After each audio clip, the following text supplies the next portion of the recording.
Black and white நேயர்களுக்கு வணக்கம். அரசியல் சூத்திரம் நிகழ்ச்சியில் அரசியல் விமர்சகர் ராஜகம்பீரன் நம்முடன் இணைகிறார். வணக்கம் சார். வணக்கம். கே.ஏ. செங்கோட்டையன் அதிமுகவிலிருந்து நீக்கப்பட்டிருந்தார். அதிமுக நீக்கப்பட்டதுக்கு பின்னர் அதற்கு முன்னாடியும் கட்சிக்குள்ளே இருக்க விஷயங்கள்லாம் பேசினார். ஆனால் இன்னைக்கு செங்கோட்டையன் பேசியிருப்பதிலிருந்து உண்மையை உடைத்திருக்கிறார் செங்கோட்டையன் அப்படின்னு எடுத்துக்கொள்ள முடியுமா? அதாவது பாஜக நாங்கள் அடுத்த கட்சி விவகாரத்தில் தலையிடுவதில்லை அப்படின்னு பாஜக சொல்லி கொண்டிருந்தது. அதிமுகவை பாஜக தான் இயக்குகிறது அப்படின்னு சொன்னாங்க. இன்னைக்கு செங்கோட்டையன் சொல்லக்கூடிய விஷயம் என்னன்னா, தன்னை எதற்காக பாஜக அழைத்தது, ஒருங்கிணைக்க வேண்டும் கட்சியில் அனைவரையும் அப்படின்னு சொல்றதுக்காக தான் கூப்பிட்டாங்க அப்படின்னு பேசிட்டு வந்தேன்னு சொல்றாரு. இன்னொரு விஷயம் என்னன்னா, உங்களை விட்டால் எங்களுக்கு வேறு வழி இல்லை, எங்களை விட்டால் உங்களுக்கும் வேறு மாற்று இல்லை, அதனால கூட்டணியில் சேர்த்து 2026 அரியணையில் அமர வைக்க வேண்டியது நீங்கள் தான் அப்படின்னு சொல்லிட்டு வந்தேன் அப்படின்னு செங்கோட்டையன் சொல்கிறார். அதிமுகவை அரியணையில் ஏற்றக்கூடிய பொறுப்பை பாஜகவிடம் கொடுக்க வேண்டிய சூழல் தான் அதிமுக இருக்கிறதா? இரண்டாவது, அதிமுகவை இயக்குவதாக எல்லோரும் சொல்லிக் கொண்டிருக்கும் போது பாஜக மறுத்த நிலையில் செங்கோட்டையன் இப்படி பேசியிருப்பது பாஜகவுக்கு ஏதாவது சிக்கல் ஏற்படும்? அதில் 65 எம்எல்ஏக்கள் வைத்திருக்கக்கூடிய அதிமுக என்கிற அரசியல் கட்சி, அவர்கள் தயவால் 4 எம்எல்ஏக்கள் வெற்றி பெற்றிருக்கக்கூடிய ஒரு அரசியல் கட்சியை பார்த்து நீங்கள் தான் எங்களை அரியணையிலே ஏற்ற வேண்டும் என்று சொல்வதற்குல இதை விட ஒரு வினோதம் என்ன இருக்க முடியும்? 1967 காங்கிரஸ் கட்சி வீட்டுக்கு அனுப்பப்பட்டு பேரறிஞர் அண்ணா அவர்களுடைய தலைமையிலே திராவிட இயக்கம் ஆட்சியை பிடித்த அந்த காலகட்டம் தொடங்கி இப்போது நாம் பேசிக்கொண்டிருக்கிற இந்த வினாடி வரைக்கும் தமிழ்நாட்டை இன்னொரு தேசிய கட்சி ஆளவே முடியாது என்கிற நிலைமையை அண்ணா உருவாக்கிவிட்டார். கலைஞர் அவர்களிடத்திலே கூட ஒரு முறை ஒரு பத்திரிகையாளர் சந்திப்பில் ஒருவர் கேட்கிற போது சொன்னார், ஒரு தேசிய கட்சியாக இருக்கிற காங்கிரஸை வீழ்த்தி விட்டு திமுக என்கிற மாநில கட்சி வருகிற போது திமுக என்கிற மாநில கட்சியா காங்கிரஸ் என்கிற தேசிய கட்சியா என்றுதான் தமிழ்நாட்டினுடைய அரசியல் போயிருக்க வேண்டும். அதற்கு மாறாக அதிமுக என்கிற கட்சி தோன்றியதன் மூலமாக 2 மாநில கட்சிகளினுடைய மோதலாக மட்டுமே அது நீடித்து தேசிய கட்சியை ஓரங்கட்டுவதற்கான வாய்ப்பாக அதை மாற்றிவிட்ட இந்த சூழலை நீங்கள் எப்படி பார்க்கிறீர்கள் என்று கேட்டபோது அவர் சொன்னார், எதிரிகளுக்கு இடம் தராமல் பங்காளிகளுக்குள்ளே அதிகாரத்தை பகிர்ந்து கொண்டோம் என்று கலைஞர் சொல்றார். அப்ப கலைஞர் விரும்பியதே கூட மாநில கட்சி தான் அதிகாரத்திலே இருக்க வேண்டும். அது மாற்று கருத்துடையவராக இருந்தாலும் கூட பரவாயில்லை, தேசிய கட்சிகளுக்கு இடம் தந்து விடக்கூடாது. அது காங்கிரஸாக இருந்தால் என்ன, பாஜகவா இருந்தா என்ன, அல்லது இந்திய தேசிய அளவிலே எந்த அரசியல் கட்சியா இருந்தா என்ன என்று சொல்லக்கூடிய இடத்துல தான் அவர் இருந்திருக்கிறார். ஆனால் பாஜகவிடம் போய் நீங்க தான் அதிகாரத்துல எங்களை ஏற்றி வைக்கணும் என்று சொல்லுகிற இடம் இருக்கிறார். இது அடிமைத்தனத்தினுடைய உச்சம். எடப்பாடி பழனிசாமி அங்கு அடிமையாக இருக்கிறார் என்றால், ஓ முதலாளி யாருன்னு எனக்கு தெரியாதா, உன் பாஸ் யாருன்னு எனக்கு தெரியாதா, அங்கே போய் நான் சொல்றேன் என்று சொல்வதன் மூலமாக இவரை அவர் ஒரு பொருட்டாகவே மதிக்கவில்லை என்பதைத்தான் அது காட்டுகிறது. அதனால செங்கோட்டையன் அதிமுக குறித்து எந்த விமர்சனங்களையும் வைக்கலாம். ஆனால் பாஜகவுக்கு பக்கத்திலே இருந்து கொண்டு விமர்சிப்பதற்காக அவர்களினுடைய பாதுகாப்பு வளையத்துக்குள்ளே நின்று கொண்டு விமர்சிப்பது என்பது ஒரு கட்சியினுடைய தார்மீக எல்லையில் யாருமே இல்லை. நீங்க சசிகலாவோடு முரண்பாடு இருக்கிறது, எடப்பாடிக்கு ஓபிஎஸோடு முரண்பாடு இருக்கிறது, டிடிவி தினகரனோடு முரண்பாடு இருக்கிறது, இப்போது செங்கோட்டையனோடு முரண்பாடு இருக்கிறது. எத்தனை முரண்பாடுகள் இருந்தாலும் அவர்களுக்கு முரண்பாடு எல்லாமே தங்களோடு பயணித்தவர்களோட தான் முரண்பாடு. அவர்கள் பங்காளி சண்டையில பகையாளிக்கு இடம் தருவது மாதிரி பாஜகவோடு அவர்கள் இணக்கமாக தான் இருக்காங்க. பாஜகவுக்கு எதிராக சசிகலா ஒரு அறிக்கை வெளியிடுவதற்கு தயாரா இருக்கிறாங்களா? இந்த கட்சி சிதைக்கப்பட்டதற்கு பாஜக தான் காரணம் என்று சொல்லுகிற இடத்துல இருக்காங்களா? டிடிவி தினகரன் இருக்கிறாரா? நான் ஏன் நடுராத்தில் சுடுகாட்டுக்கு போறேங்கிற வரைக்கும் விமர்சனம் செஞ்சிருக்காரு. இன்றைக்கு அவரால் விமர்சிக்க முடிகிறதா? ஓபிஎஸ்ஆல் விமர்சிக்க முடிகிறதா? நான் நல்லா இருந்தேன், என்னை தர்ம யுத்தம் இருக்க வச்சு வாழ்க்கையை நாசமாக்கினது பாஜக தான் குற்றச்சாட்டு சொல்ல முடிகிறதா? செங்கோட்டையன் வரைக்கும் சொல்ல முடியல. அப்ப அவர்கள் எல்லாருமே சேர்ந்து தங்களை விட வலிமையான கட்சியாக தமிழ்நாட்டிலே இல்லாத ஒன்றை இருப்பது போன்ற ஒரு தோற்றத்திலே இவர்கள் அஞ்சி நடுங்குகிறார்கள் என்று சொன்னார். அதற்கு பின்பு என்னன்னா, பாஜகவினுடைய அதிகார பலத்தை கண்டு விசாரணை வளையத்தை கண்டு இவர்கள் அச்சப்படுகிறார்களே தவிர மக்கள் மன்றத்தில போய் சொல்லணும் ஆட்சியில அதிமுகவை மீண்டும் அமர்த்துங்கள்னு பாஜக ஆபீஸ்ல போய் சொல்றது, அமித்ஷாட்டியா சொல்றது? நீனே அதிமுக தொண்டர்களோட நீ பயணித்திருக்கணும். கே.ஏ. செங்கோட்டையன் என்ற பேச்சில் இருந்து பாஜகவிடம் தான் என்ன பேசினேன், எடப்பாடி பழனிசாமி மீதான குற்றச்சாட்டுகள் என்ன, அவரை முதலமைச்சராக முன்மொழிந்ததே நான் தான், என்னை அவர் அமைச்சராக்கியது தான் என்று பேசுகிறார் அப்படின்ற கொடநாடு விஷயங்கள்லாம் பேசும்போது ஒரு அச்சத்தை ஏற்படுத்த முயல்கிறார் செங்கோட்டையன். ஒன்று, என்னை கட்சியில் சேர்த்துக்கொள்ளுங்க, அதுக்கு ஒன்றும் பாஜக வரணும், இல்லை அதிமுக எடப்பாடியே அதுக்கு முடிவு பண்ணிட்டோம், இல்லைன்னா இன்னும் பேசுவேன் அப்படின்ற மாதிரியான ஒரு டோனை கொண்டு வராரா செங்கோட்டையன்? கொடநாடு எஸ்டேட் சம்பந்தமான கொலை கொள்ளையில் அங்கு நடந்த அத்துமீறல்கள் குறித்து அத்தனை ரகசியங்களையுமே தெரிந்தவர் செங்கோட்டையன். ஏன்னா கடைசியாக அந்த கார் டிரைவராக இருந்தவர் அந்த கனகராஜ் என்பவர் கூட அவரோடு நெருங்கிய தொடர்பில் தான் இருந்தார். அப்புறம் தான் அவர் வந்து ஒரு விபத்து என்று சொல்லக்கூடிய அது மரணமாக இருப்பதற்கு வந்து சாதாரண மரணமாக இல்லாமல் கொலையாக இருப்பதற்கான வாய்ப்பு அதிகம் என்று சந்தேகிக்கக்கூடிய மரணமாக அது இருக்கிறார். எனவே கொடநாடு எஸ்டேட்டுக்கு எல்லாத்துக்கும் சிபிஐ விசாரணை கேட்குறீங்களே, கொடநாடு எஸ்டேட் வழக்குக்கு சிபிஐ கேட்பீங்களான்னு கேட்குறாரு. அப்போ அவர் மறைமுகமாக என்ன சொல்கிறாருன்னா, ஓ வண்டவாளம் பூரா எனக்கு தெரியும், நான் நினச்சேன்னா உன் வண்டவாளத்தை தண்டவாளத்தில் ஏற்றிடுவேன், உன்னை சும்மா விட மாட்டேன் என்று சொல்லுகிற அவருடைய ஆதி முதல் அந்த வரை அவருடைய அத்தனை ரகசியங்களும் எனக்கு தெரியும் என்று சொல்வதன் மூலமாக எடப்பாடியை அச்சுறுத்துகிறார். அப்படி தான் நம்ம பார்க்க வேண்டியிருக்குது. இதில் என்னென்னா இவர்கள் என்ன செய்யாருன்னா, கட்சியை பலப்படுத்த வேண்டும் என்று இவர்கள் பேசுகிற போதெல்லாம் கட்சி பலப்படுகிறதான்னு கேட்டால் மிக மோசமாக பலவீனம் அடைகிறது. அதிமுக ஒன்றுபட வேண்டும்ங்கிற குரல் வருகிற போதெல்லாம் அதிமுக ஒன்றுபடவில்லை, உடைகிறது. 2ஆக 3ஆக 4ஆகன்னு உடைகிறது. கடைசியாக செங்கோட்டையன் மூலமாக ஒரு பிளவு அரசியல் உருவாகியிருக்கிறது.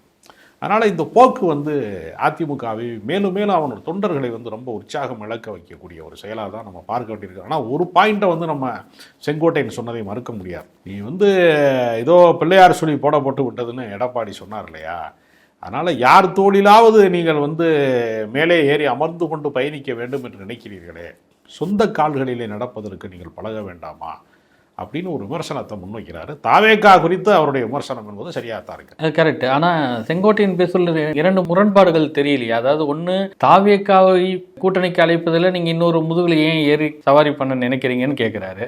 ஆனால் அதற்கு முன்பு பேசும்போது உங்களை விட்டால் எங்களுக்கு வேறு ஆள் இல்லை அப்படின்ற ரேஞ்சில் பாஜக கிட்ட பேசுகிறாரு. அப்போ இதுவும் பாஜக முதுகில் ஏறி சவாரி செய்வதற்கு தயார், ஆனால் தாவேகா முதுகில் ஏறி சவாரி செய்யக்கூடாது அப்படின்றது தான் செங்கோட்டையன். பாஜக என்பது ஒரு மிகப்பெரிய அதிகார மையமாக இருக்கிறது, அது பவர் சென்ட்ரு. அதனால அங்கு போய் முறையிடலாம். விஜய் என்ன பவர் சென்டரா? விஜய்க்கு வந்து என்ன வாக்கு சதவீதம் இருக்கு என்பது இன்றைக்கு வரைக்கும் உறுதிப்படுத்தப்படவில்லையே. அப்போ விஜய்கிட்ட போய் நீ மண்டிடுறிய, நான் அதிகாரமிக்கவனுடைய கால்களில் போய் மண்டிக்கிட்டா நீ அதிகாரம் அற்றவன் கால்களில் போய் மண்டிடுறிய, அப்போ என்ன விட நீ தானே வீக்கு அப்படிங்கிற ஒரு கணக்கு தான். ஆனால் நீங்கள் சொல்வது சரிதான். நீங்கள் வந்து தாவேகாவா பாஜகவா என்பது அல்ல. அதிமுக தனித்து நின்றால் கூட வெற்றி பெறும் அந்த செல்வாக்கு மிக்க ஒரு அரசியல் கட்சியாக, ஒரு மிகப்பெரிய கட்டமைப்பு கொண்டிருக்கிற அரசியல் கட்சியாக, கட்டற்ற தொண்டர்கள் நிறைந்திருக்கக்கூடிய அரசியல் கட்சியாக நான் வலிமையாக இதை நிரூபிப்பேன் என்று சொல்வதற்கு பதிலாக இதோ கொடி அசைந்து விட்டது, பிள்ளையார் சொல்லி போடப்பட்டது என்று சொன்னாலும் சரி, இல்லை போய் அமித்ஷாட்ட போய் மேலிடம் தான் முடிவு செய்யும் என்று எடப்பாடி பேசினாலும் சரி, அல்லது செங்கோட்டையனே பேசினாலும் சரி, யார் பேசினாலும் தங்கள் சொந்த கட்சியை காவு கொடுக்கிறார்கள், தன் சொந்த கட்சியை பலிபீடத்திலே நிறுத்திவிட்டு தான் இந்த வேலையை செய்கிறார்கள் என்பதை எம்ஜிஆரை நேசித்தவர்கள், ஜெயலலிதாவை நேசித்தவர்கள், அதிமுகவை உண்மையாக நேசித்தவர்கள் யாருமே ஒப்புக்கொள்ள மாட்டார்கள். 2011 தேர்தலில் தான் அதிமுக கூட்டணியில் இடம்பெறுவதை ஓபிஎஸ் தடுத்து விட்டார், கூட்டணிக்கு வைகோ தயாராக இல்லை என்று பொய்யான தகவலை கூறிவிட்டார் அப்படின்னு வைகோ ஒரு ஆதங்கப்பட்டிருக்கார். அன்னைக்கு ஓபிஎஸ் பண்ணதுக்கு இன்னைக்கு பலனை அனுபவிக்கிறார் அப்படின்னும் பேசுறாரு. இல்லை ஓபிஎஸ் அதிமுக கூட்டணியில் மதிமுக இடம்பெறுவதை தடுத்து விட்டாரா? இல்லை, 2011 தேர்தலில் வந்து மதிமுக எங்கே போகிறது, திமுக அணியில் இருக்க போகிறதா அதிமுக அணியில் இருக்க போகிறதா என்கிற பேரம் வந்து படியாமல் ஒரு கட்டத்துக்கு மேலே யாருடனும் கூட்டணியும் இல்லை, போட்டியும் இல்லை என்று அறிவித்தார்கள். ஒரு ஜனநாயகத்தில் வந்து நான் அரசியலில் வந்து ஈடுபடவே மாட்டேன், தேர்தலே நிற்க மாட்டேன் அப்படின்னு ஒரு கட்சியின் முடிவு என்று அவர் அறிவித்தால் அது ஏறத்தாழ தற்கொலை முடிவு தான். அந்த தற்கொலைக்கான காரணத்தை அவர் வந்து எப்போ சொல்றாருன்னா, ஏறத்தாழ 14 ஆண்டு காலம் கழித்து தான் அவர் சொல்றாரு. இது எந்த காலகட்டத்திலே பேசியிருக்க வேண்டும்? அப்போ ஓபிஎஸ் தான் தடுத்தார் அப்படின்னா ஓபிஎஸ்க்கு வைகோ மேல என்ன அபிப்பிராயம் இருந்திருக்கிறது? வைகோ வந்து ஒரு கட்சியை உடைச்சுக்கிட்டு வெளியில வர்றாரு, அந்த கட்சியை அவரால் திறம்பட செயல்படுத்த முடியல, வேறு கூட்டணிகளுக்கும் அவர் விசுவாசமாக இல்லை. எனவே இவரை என்கரேஜ் பண்றது அப்படிங்கிறது நமக்கு வந்து சரியான விஷயமா இருக்காது என்று அவர் ஒரு சொந்த கருத்து வைத்திருந்திருக்கிறார். அதனால அவர் அதிகார மையத்திலே வந்து அன்றைக்கு அதிமுகவோடு கூட்டணியை காண்கிற போது 15 சீட்டும் ஒரு ராஜ்யசபாவும் தருவதற்கு, ஏன்னா ஜெயலலிதாவிடத்தில் இருக்கக்கூடிய சிக்கல் என்னன்னா, எப்பவுமே எளிதிலே அணுக முடியாத ஒரு தலைமை என்கிற அந்த இமேஜை பில்டப் பண்ணிக்கிட்டே இருந்தாங்க. அதைத்தான் ஏறத்தாழ விஜயும் ஃபாலோ பண்றாரு. ஆனால் அவர்கள் சாதித்து விட்டு செய்த ஃபாலோ பண்ணதெல்லாம் தொடங்குவதற்கு முன்பே பில்டப் கொடுக்குறாங்க தாவேகால. ஆனால் அவர்கள் வந்து அப்படி ஒரு அணுகுமுறையை வைத்திருந்தனால எளிதிலே வந்து ஓபிஎஸ் மூலமாக தூது போய்த்தான் சந்திக்க வேண்டும் என்கிற நிலைமை இல்லாமல் நேரடியாக அழைத்து பேசுகிற வழக்கம் அங்கே இருந்திருந்தால், ஜனநாயக பண்பு இருந்திருந்தால், வைகோ வந்து 14 ஆண்டு காலம் கழித்து அந்த கண்ணீரை இப்போது ஒப்படைக்க வேண்டிய அவசியம் வந்திருக்காது. அதனால் ஜனநாயகத்திலே அணுகக்கூடிய தலைமையை வந்து எளிதாக அணுகக்கூடிய ஒரு வாய்ப்பு இருப்பது என்பது நல்ல விஷயமாக இருக்கிறது. அதை தவற விட்டதனுடைய விளைவு தான் அதிமுக வந்து மதிமுகவை இழந்திருக்கிறது, மதிமுக கூட்டணி இழந்திருக்கிறது. இந்த நடுவில் விஜயகாந்த் அவர்கள் எதிர்க்கட்சி தலைவராக வருவதற்கு வைகோவினுடைய முடிவுகள் காரணமாக அமைந்திருக்கிறது என்கிற வரலாற்று பிழைகளை இனிமேல் அதை சரி செய்ய முடியாது. நடந்தது தான், இனி ஒரு முறை அதை திருத்த முடியாது என்றாலும் தவறுகளிலிருந்து பாடம் கற்றுக்கொள்வதற்கான ஒரு விஷயமாக அதை அவர் நினைவு கூறுகிறார் நான் நினைக்கிறேன். தமிழக வெற்றி கழகத்தின் சிறப்பு பொதுக்குழு கூட்டம், விஜய் முதலமைச்சரை விமர்சனம் பண்ணி பேசினார், அரசியல் ஆதாயம் தேடுவதற்காக ஆட்டம் ஆடுகிறான்லாம் பேசினார். ஆனால் அதை விட ரொம்ப சமூக வலைதளங்களில் ட்ரோலானது வந்து ஆதவ் அர்ஜுனாவுடைய பேச்சு அதிகமாக ட்ரோல் ஆகுது. ஒரு பக்கம் அதில் முரண்பாடுகள் இருக்கிறதா, உண்மைக்கு மாறான தகவல்கள் இருக்கிறதா, அப்படிலாம் வேறு விஷயமாக இருந்தாலும் ஒரு பாப்புலாரிட்டின்றது வந்து விஜயை விட அதிகமாக ஆதவ் அர்ஜுனாவை கிடைத்து விட்டது அப்படின்னு நினைக்கலாமா? கலைஞர் கைதின் போது மு.க. ஸ்டாலின் தப்பி ஓடி விட்டார், எந்த சைக்கிளில் வந்து யாருக்கு ஓட்டு போடணும்னு திமுக உதவி செய்தவர் விஜய் அப்படின்லாம் பேசினார். இந்த தகவல், இதில் முரண்பாடு, இதெல்லாம் வச்சு சோஷியல் மீடியாவில் பயங்கரமாக ட்ரோல் ஆகுது. ஆனால் விஜயை விட அதிக பாப்புலாரிட்டி ஆதவ் அர்ஜுனாவுக்கு கிடைத்து விட்டதா? இல்லை, எப்பொழுதுமே ஒரு பிரபலமான நடிகனை வந்து புகழ்ந்து பேசுவதன் மூலமாக, இரண்டாம் கட்ட தலைவர் நான் தான் என்று சொல்வதன் மூலமாக, ஏன்னா விஜய்க்கு இயல்பான பேச்சாற்றல் கிடையாது. ஆதவ் அர்ஜுனா பேசியதில் தகவல் பிழை இருக்கிறது, வரலாற்று பிழை இருக்கிறது என்பது எவ்வளோ உண்மையோ அந்த அளவுக்கு அவருக்கு பேச வருகிறது. மேடை பேச்சினுடைய தன்மை என்பது விஜய்க்கு கைகூடி வரவில்லை. அவர் சில A4 பேப்பரில் எழுதி வச்சதை இடையிடையில எடுத்து வச்சு பேசுகிறாரே தவிர சினிமா டைலாக் பேப்பர் மாதிரி தான் அது மெயின்டைன் பண்ணுறாரு. அதனால ஆதவ் அர்ஜுனாவுக்கு வந்து பேச வருகிறது என்பது முக்கியம் இல்லை, வரம்பு மீறி பேசுகிறார். ஸ்டாலின் அவர்கள் வந்து கலைஞர் அவர்கள் கைது செய்யப்பட்டுள்ள 2001 காலகட்டத்தில் அவர் மேயராக இருக்கிறார். அதனால அந்த காலகட்டத்திலே வந்து அவர் ஓடி ஒளிந்தார் என்பது பொய். அவர் சுற்றுப்பயணத்தில் இருந்திருக்கிறாரு, வேளச்சேரி வீட்டுக்கு காவல்துறை போயிருக்கிறது, அதான் உண்மை. மேம்பாலத்தினுடைய ஊழல் என்று அவர்கள் வந்து அதை வர்ணித்தார்கள். அதுக்கு பின்னாடி குற்றப்பத்திரிகையே தாக்கல் செய்யப்படவில்லை, சார்ஜ் ஷீட் போடலை அப்படின்னு ஸ்டாலின் அவர்களே அதை சொல்லியிருக்கிறாங்க. அதனால அந்த வழக்கு அடுத்த கட்டத்துக்கு போய் தண்டனை விவரங்கள் அறிவித்தால் கூட பரவாயில்லை. அது ஒரு அரசாங்கம் வந்து ஒரு பழிவாங்கக்கூடிய நடவடிக்கையாக காவல்துறையினுடைய அத்துமீறலாக பார்க்கப்பட்டது. அன்றைய காலகட்டத்தில் எல்லாராலையும் கண்டிக்கப்பட்டது. அதை போய் ஒருத்தர் நினைவு கூறுவதன் மூலமாக அவர் எதை சாதிக்க போறார்? அதாவது தங்கள் தவறுகளை மறைப்பதற்கு எதிராளிகளினுடைய தவறுகளை பட்டியல் போடுவது என்பது அரசியல்ல வழக்கம்தான். ஆனா தவறு உண்மையிலே நிகழ்ந்திருந்தா பரவாயில்ல, இல்லாத ஒன்றை இட்டுக்கட்டி சொல்றதுன்னு ஒன்று இருக்கல. இப்போ ஆதவ் அர்ஜுனா, இப்போ நான் என்ன சொன்னேன், கரூர் சம்பவத்தில் விஜய் தான் வந்து ஒரு பெரிய ஸ்டார் வேல்யூ உள்ள நடிகர், அவருக்காக கூட்டம் வரும், அதனால் அவர் தப்பிச்சு போனாருங்கிறத கூட நம்மளால் புரிந்து கொள்ள முடிகிறது.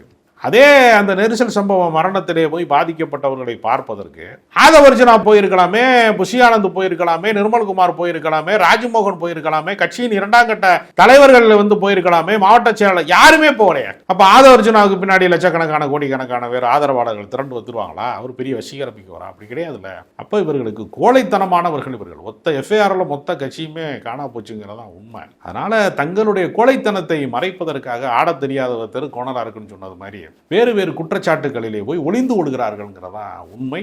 ஆனால் மக்கள் வந்து அதை பார்த்துட்டான். 1 மாத காலம் ஒரு கட்சி காணாமல் போனதை மக்கள் பார்த்துட்டான். அதனால இவர்கள் எவ்வளவு பெரிய கோழைகள், தங்களுக்கு பிரச்சனை என்று வருகிற போது எப்படி நடந்து கொள்வார்கள், மக்களுக்கு பிரச்சனை வருகிற போது எப்படி நடந்து கொள்வார்கள், தங்கள் சார்ந்த பிரச்சனையிலேயே இவ்வளவு கோழைத்தனமாக இருக்கிறவர்கள் ஒரு மிகப்பெரிய போராட்டத்தை, அரசுக்கு எதிரான போராட்டத்தை, அதிகாரத்துக்கு எதிரான போராட்டத்தை இவர்களால் ஒரு நாள் நிகழ்த்த முடியாது. அப்படி இவர்களை நம்பி நிகழ்த்துவதற்கு போனால் அவர்களை பாதுகாப்பதற்கு இவர்கள் தயாராக இல்லை என்பதை வெளிப்படையாக கரூர் சம்பவம் நிரூபித்து விட்டது என்றுதான் பார்க்க வேண்டியிருக்கிறது. நன்றிங்க சார். மற்றொரு நேரம் சந்திப்போம்.